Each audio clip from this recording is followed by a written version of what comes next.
Back to news. ఇక details లోనికి వెళ్దాం. రాజధాని అమరావతి చట్టబద్ధతపై శాసనసభ తీర్మానం చేసింది. అమరావతి చట్టబద్ధతకు శాసనసభ ఏకాగ్రీవ ఆమోదాన్ని తెలిపింది. ఈ తీర్మానాన్ని ఏపీ సర్కార్ కేంద్రానికి పంపించనుంది. అసెంబ్లీ తీర్మానాన్ని సీఎం చంద్రబాబు ప్రవేశపెట్టారు. తీర్మానాన్ని మంత్రి నారాయణ బలపరిచారు. స్పష్టమైన అభివృద్ధి కోసం అమరావతి శాశ్వత రాజధానిగా ఉండాలన్నారు కూటమి నాయకులు. సమగ్ర అభివృద్ధి కోసం అమరావతిని రాష్ట్ర రాజధానిగా గుర్తిస్తూ స్పష్టమైన స్థిరమైన నిర్ణయంతో ముందుకు సాగడం అత్యవసరమని అభిప్రాయపడుతున్నాం.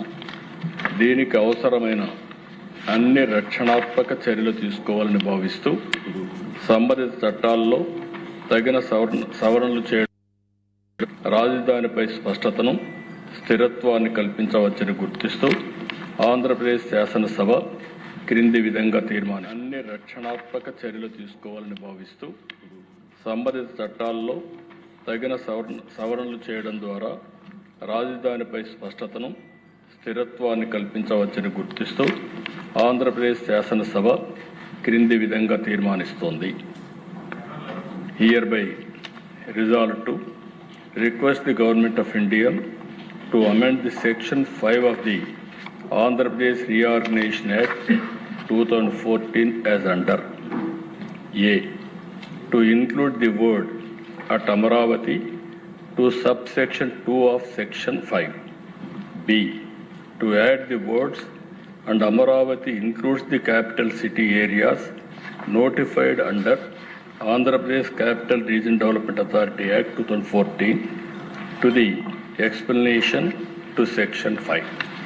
ఈ తీర్మానాన్ని చర్చించి దీన్ని బలపరచవలసిందిగా సమర్థించవలసిందిగా అందరినీ కోరుకుంటూ సెలవు తీసుకుంటాం. రాష్ట్రం ఎలా విడిపోయిందో అందరికీ తెలిసిందే. ఆ రోజు రాష్ట్రాన్ని విడగొట్టొద్దని రాష్ట్ర ప్రజలందరూ నెత్తినూరు కొట్టుకుని విన్నవించిన గత పాలకులు వారి రాజకీయ లబ్ధి కోసం రాష్ట్రాన్ని రెండుగా విడగొట్టడం జరిగింది.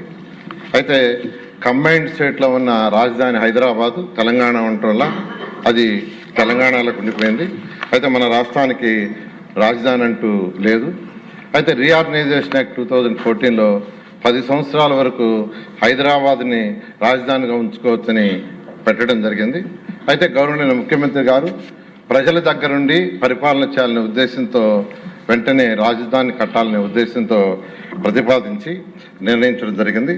అయితే రాజధాని ఎక్కడనే దానికి శివరామకృష్ణ కమిటీని కేంద్ర ప్రభుత్వం ఆ రోజు టెక్నికల్ కమిటీని పెడితే వాళ్ళు ఈ రాష్ట్రంలో ఉన్న అన్ని జిల్లాలని పోయి అందరి అభిప్రాయాలు తీసుకొని వాళ్ళు రిపోర్ట్ ఇవ్వడం జరిగింది.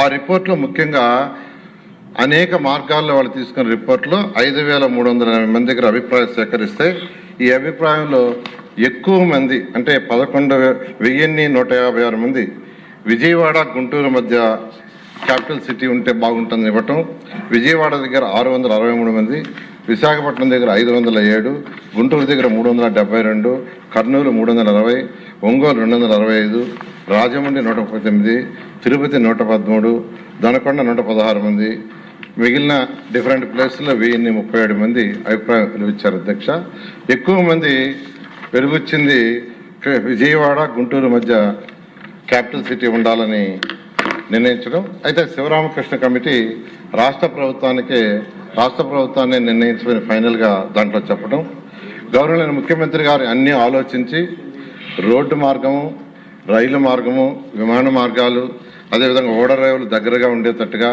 అదేవిధంగా ఉత్తరాంధ్రలో చివరి జిల్లా అయిన శ్రీకాకుళంకి, అదేవిధంగా రాయలసీమలో చివరి జిల్లా అయిన అనంతపురంకి సమదూరంలో ఉండేటట్టుగా గుంటూరు, కృష్ణ ఈ 2 జిల్లాల మధ్య అమరావతి రాజధానిని నిర్ణయిస్తామని సెప్టెంబర్ 4, 2014 అసెంబ్లీలో ప్రకటన చేయడం జరిగింది. అధ్యక్ష, చరిత్రలో నిలిచిపోయే రోజు అధ్యక్ష.